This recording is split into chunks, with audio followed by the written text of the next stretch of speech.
Hello, good afternoon. I just wanted to jump on really quickly because I don't have much time, but and I've already gone live once today. I've already gone live. This is my second time going live. But I want to reiterate something very quickly to the men out there, and I hope you hear me. I hope you hear my heart. So I posted a piece of content from the Dr. Umar interview and the making sure I'm not running into anybody's car. And the caption basically was, or the title was, Time Equals Love. Time equals love for a good woman. So for a good woman, if you have a good woman, if you have a feminine woman, if you have an emotionally healthy woman, if you have, a strong feminine, woman, time equals love. And one of the things that he was saying in that small clip, that reel, was that if the woman doesn't want to spend any time with you, like, think about that. If she is okay with you providing a certain lifestyle, you providing, gifts and trinkets, you providing money or trips or whatever it is she wants, right? If you're good with doing all of that, and let's say you're a high income earner, let's say you're busy, right? You're a busy business person, or you're a busy doctor or lawyer or whatever. But I really want you to think about this. If that woman doesn't want your time, if she's okay with you being gone for days or weeks at a time, if she's okay with you all not spending time, that is telling you something right there. That is telling you something. That woman, again, she's fallen in love with your hand and not your heart.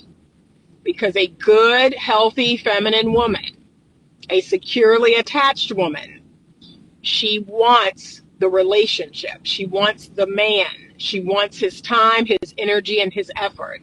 She wants to be seen by him. She wants to be felt by him and heard by him.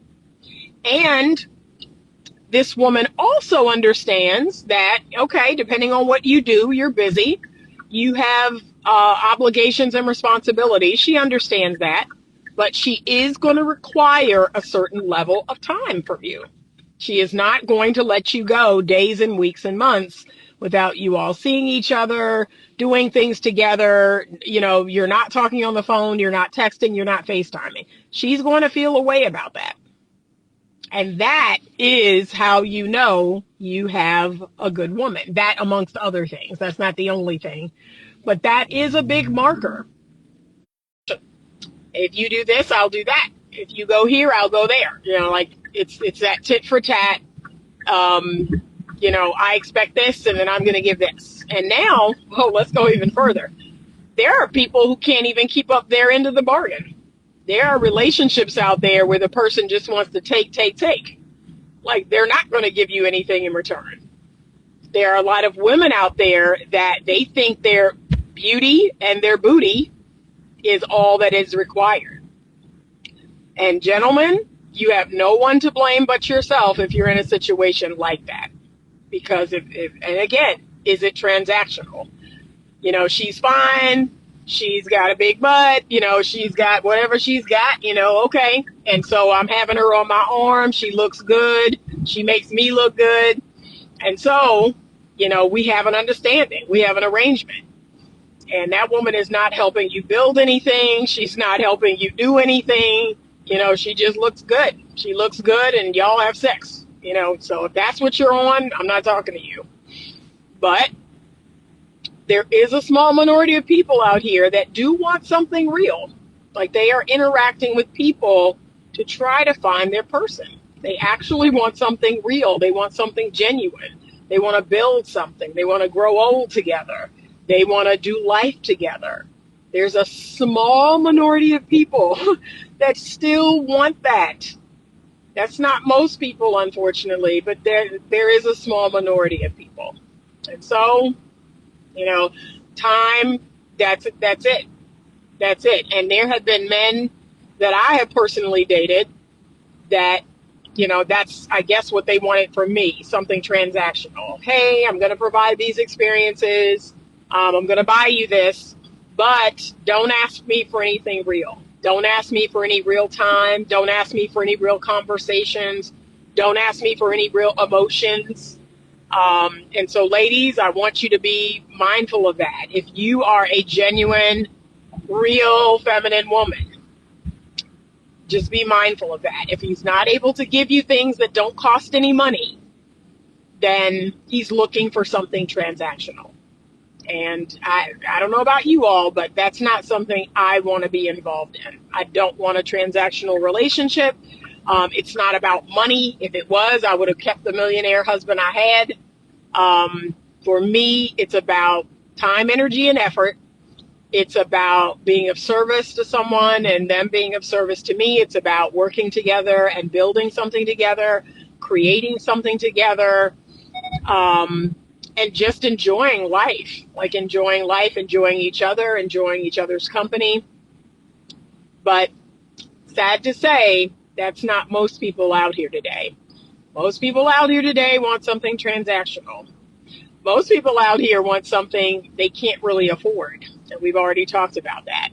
So they are going to take.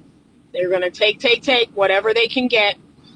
And if you get tired of it, they'll move on to the next. Like, oh, okay, this person's on to me. So I'll find someone else that I can take.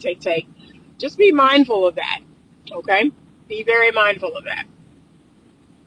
All right, I just wanted to come on here and say that because a lot of men, you've lost a good woman. You've lost a woman who, actually wanted you. They wanted something real with you.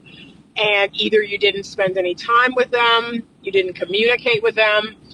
Those are the two biggest reasons. If someone were to ask me, what are the two biggest reasons why, you leave relationships, this is me personally, it would be those two things. A man who does not put forth time, energy, and effort, and a man who does not communicate. I have experienced infidelity. I've experienced sexual infidelity in my marriage, and I've experienced it maybe once or twice, maybe twice when I was dating prior to getting married. But in all honesty, that's not the reason why most of my relationships end. Most of my relationships have ended because of the lack of time, energy, and effort, and the lack of communication. So again, I understand how men work, and yet I'm still asking you, hey, I know you're making moves and you're doing things. I understand all of that. I know how men work, but I have to ask them, hey, it's important that you communicate what's happening, because you pulling away and you doing this or that, it may not have anything to do with me, but I need to know that. Like, I need to understand what's happening. We're dating and everything's going great, and then all of a sudden I'm not hearing from you. I don't see you. Like, what's happening? That's what's going on in my head. What's happening? Is it a you're not into me anymore thing? Is it a you got problems on your end thing? Is it a work thing? Like, what kind of thing is it? Let me know what kind of work thing, what's going on. But if there is no communication and you try, I mean, you have no choice but to say, okay, well, I have to go on because I'm trying to find out what's going on. I'm trying to get communication out of you. I'm trying to tell you what I need. And yet, we're not getting anywhere. So I know that's a lot of people's story. A lot of people's story is, this person shut down, pulled away. I'm trying to figure out what's going on. I can't get any communication out of them. I don't understand what's happening. And, eventually it fades off, or I just say, okay, you don't have the capacity to do this. And then that's it. But just communicate with people. Just let people know what's going on. That's it. And how about this? Even if you're not interested in them anymore, we need to normalize. And I know this is hard. This is a big ask. It would have been a big ask for me 20 plus years ago to ask me to actually verbalize, I'm no longer interested in someone, because something about that feels scary. But we need to normalize that. We need to normalize losing interest for whatever reason. Like, we need to normalize telling people, I'm not interested anymore, or something has happened, something has changed, and it's, affected my level of interest. That's it. But this whole ghosting thing we got going on, that's like out of control. The ghosting thing is completely out of control. And it's, oh my God, it's the worst. If you've ever been on the receiving end of it, it doesn't feel good. So please, let's normalize just letting people know what's going on. That's it. All right. I hope you have a good rest of your day. Thank you so much for watching. And as always, stay open to love.